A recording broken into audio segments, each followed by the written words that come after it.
The Batman was written by Matt Reeves, who's also the director, and Peter Craig, based on the iconic character created by Bill Finger and Bob Kane. And here is the official synopsis. When the Riddler, a sadistic serial killer, begins murdering key political figures in Gotham, Batman is forced to investigate the city's hidden corruption and question his family's involvement. Now, just so my listeners know where I stand in terms of like my favorite Batman and movies within the Batman franchise, I'd say that Michael Keaton is the GOAT, but I understand that that's a result of a possible bias of me being an 80s baby and him just being the first Batman that I saw, aside from, the Adam West TV show Batman, but he was the first Batman that I saw in terms of a movie and, in Batman, the original, and Batman Returns. But I just thought he was, one, the perfect Bruce Wayne and a great Batman. So just in terms of best bang for your buck on those two sides of the character, I think you get that with Michael Keaton. Speaking of which, I'm really excited that DC has gone the route of the extended universe and like this multiverse, following the footsteps of Marvel with the multiverse thing, which allows for different movies and different characters, different actors playing the same characters, and just different storylines that are completely unrelated. Some could overlap, some don't necessarily have to, and it's a great way to kind of explain away and allow for inconsistencies while creating stories that can exist within their own bubble, within their own vacuum. And we get to see amazing movies like The Joker, the Joaquin Phoenix one, alongside and separate from like all the classics, right? Now, in terms of Batman films, Batman movies, I would say the Dark Knight trilogy is by far the best. And I definitely don't think that that's an unpopular opinion, so I'm not going to qualify that one much. And Christian Bale, in my opinion, does a good job as Bruce Wayne, also a good job as Batman. I hate that like fake voice shit that like always throws me off and has. But in terms of like story and characters, and like Heath Ledger's Joker, Tom Hardy's Bane, I mean, you just can't get better. Now, that said, I'd say that The Batman was really good. I definitely enjoyed it. It was a different take on the character on both Batman and Bruce Wayne, which again, this extended universe allows for, right? Which is what I enjoy. I enjoy that creativity of it, or that aspect of it rather. And we see, instead of the usual billionaire playboy Bruce Wayne, who's always in the limelight, everybody loves, we see this version played by Robert Pattinson, who did a really good job, I thought, of a recluse, an introverted, weird, didn't want to be in the limelight version of Bruce Wayne. So it takes a little getting used to from that aspect, because, it's not the, gregarious type of character that we're used to seeing in Bruce Wayne. But I liked it. I like that, like, bend. And it kind of went more with the story of, this kid who his parents get murdered in front of him, at least in terms of like that origin story, at a very young age, grows up with his butler as his guardian. Even being a billionaire, you can definitely see a path where he becomes that weird, awkward recluse versus the limelight-seeking billionaire. So it's definitely cool to see Matt Reeves and Peter Craig play with that a bit. And in terms of Batman, I thought Robert Pattinson exceeded my expectations. Like, he looked the part. Definitely has like that like chiseled jawline thing going on that lends itself to the Batman, mask and outfit and shit. He didn't have that like fake voice. He seemingly, disguised his voice a bit, but just like in a more natural sense, versus I think it was like a strip of something that was put on Bruce Wayne's neck by his like Adam's apple that would literally alter his voice or something like that, which I didn't like from the Dark Knight trilogy, but we didn't have that here. And the movie takes place in circa 2004, and it's 2 years after Bruce Wayne developed the Batman. And the movie definitely had a darkness to it, a gritty feel, which was similar to the Dark Knight trilogy, but it was way darker. And I believe, if I'm not mistaken, that part of the reasoning for that is that the source material that was used, which is this called Year One, written by Frank Miller, and The Long Halloween by Jeff Loeb, which are darker versions of Batman, at least within those comics. And my understanding is that the Batman used these as a primary like source material, similarly the Dark Knight trilogy does as well. And I could be off on that, but I think that may be reason for the similarity that I'm picking up between the two. So since it takes place within like 2 years of him becoming Batman, he's not like as advanced. He's not the omnipotent presence that we're used to with a gadget for every single scenario. So in that sense, he's kind of like growing into that role of becoming that level of Batman that we're all used to. But now in this movie, we see him getting hurt more. He definitely still has gadgets. He's a billionaire and is kind of like laser focused on this vigilante justice thing that is the Batman and seemingly obsessed with it. But we can tell that he doesn't have everything worked out just yet, which was cool to see as well. It definitely gave the movie a more like realistic feel, a realistic tone. Even his car, the Batmobile, is kind of like a souped up muscle car, as opposed to being like a fucking spaceship on wheels like all the other Batmobiles that we've seen. And it helps that it takes place in 2004-ish, where the technology use in the movie had to account for that time period. Another aspect that I liked, which I don't know if it was like direct reference to one of the comics or if it was just a result of creative license, was this idea of the Wayne family not having this altruistic, benevolent history and being completely squeaky clean, which I felt like the Joker movie also played with a little bit, with Bruce Wayne's dad possibly having an affair with a woman and the Joker being the illegitimate son of that relationship. In the Batman, they detailed it as the Wayne family and the Arkham family being like the founding families of Gotham, like the fucking Rockefellers and Vanderbilts of that world, which is cool because you always hear of Arkham Asylum as, like the mental institution within this world, but I at least never really thought of like the Arkham family or, what the institution is or who the institution is named after. So they made it again as like the Wayne and the Arkham families being the founding families of Gotham, but that the Wayne family in particular had this checkered past where Bruce Wayne's grandmother did a murder-suicide, killing her husband and then herself, a la Phil Hartman's wife. And then their daughter, Bruce Wayne's mother, went a little nutty behind that, understandably so, and was committed to Arkham Asylum, which was something that Bruce Wayne's father, Thomas Wayne, went to great lengths to cover up. And there was a reporter that began uncovering this. Bruce Wayne tried to like pay him off because he was like running for mayor at the time, didn't want any like negative press. The reporter was relentless, he was still going to come out with the story. Shout out to journalistic integrity, right?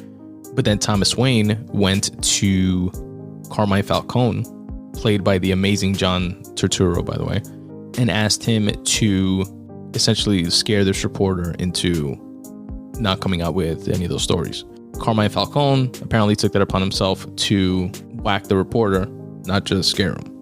And it was interesting to, one, see that like checkered past kind of reinforce the fact that Bruce Wayne is like this troubled soul who doesn't really know who he is and is trying to find himself, and held his parents and his father in particular like on this high pedestal, and then finding out this negative shit about him, making him realize that his dad was also a flawed individual like the rest of us.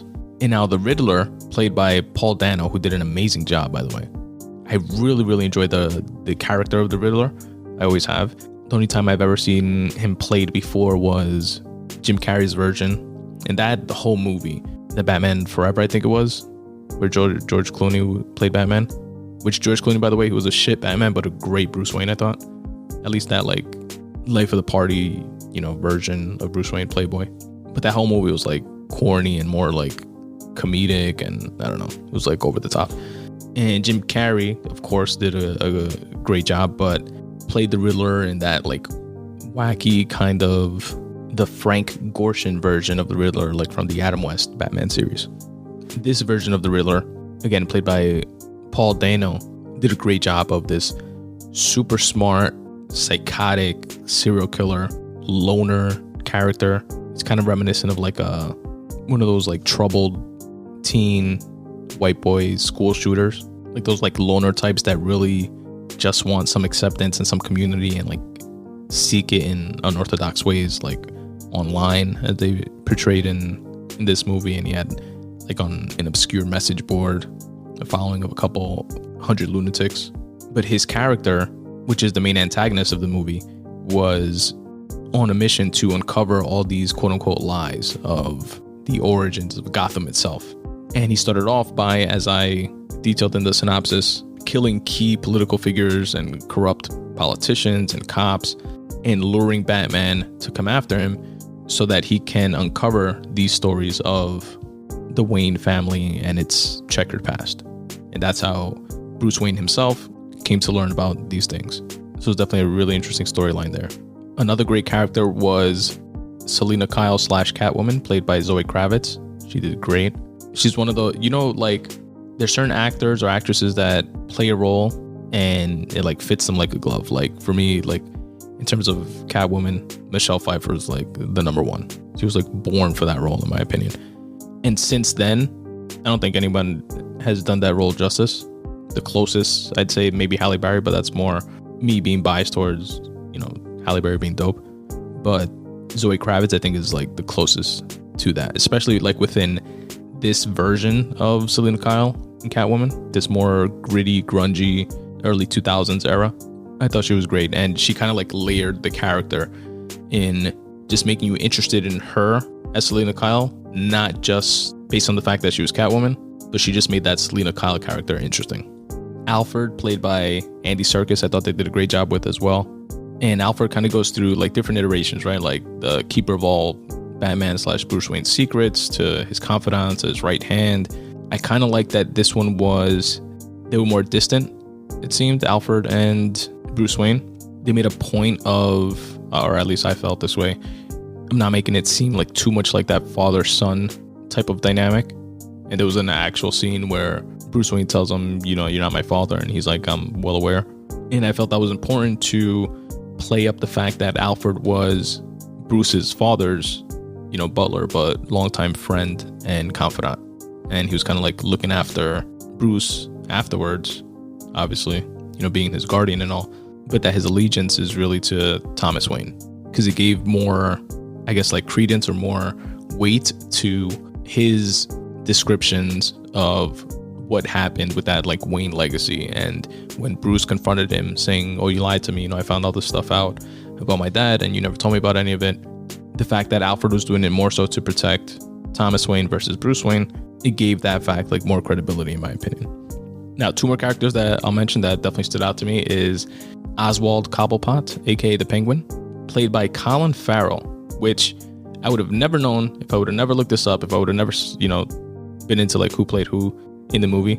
Colin Farrell played the Penguin.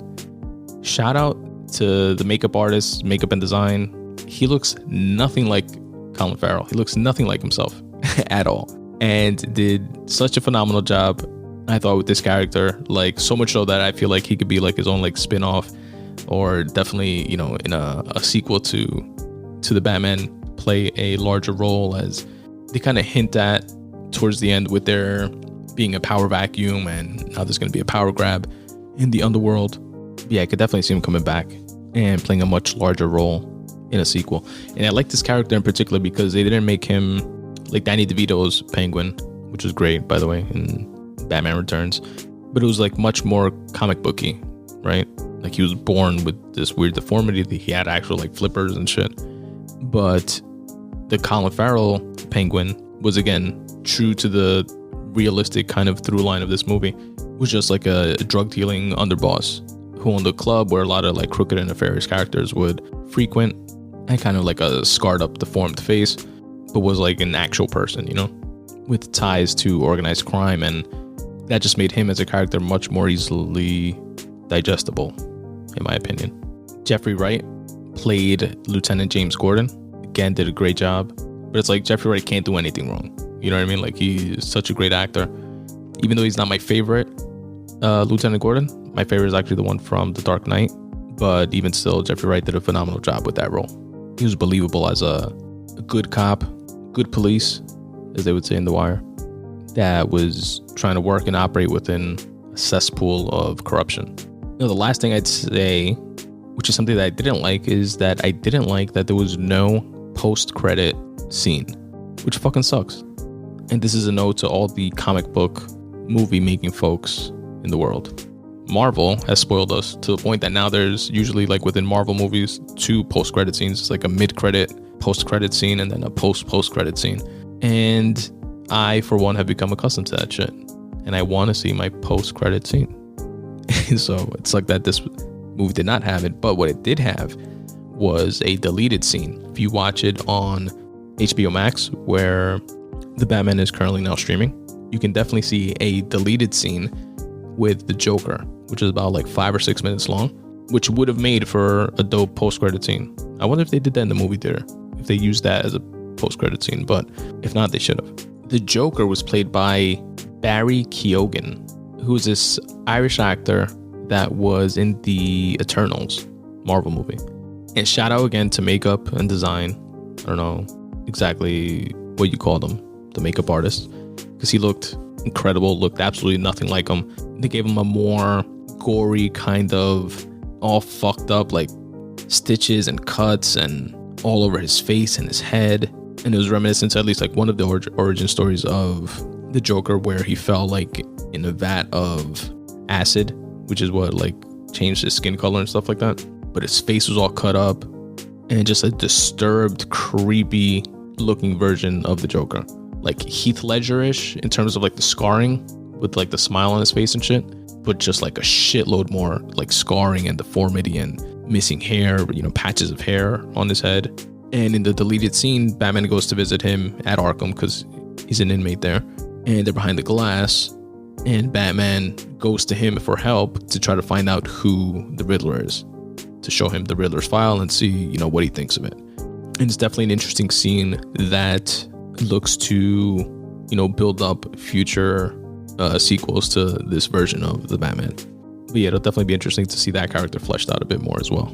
And that, folks, is my little recap and review of The Batman, released in 2022 and streaming now on HBO Max. Definitely check it out.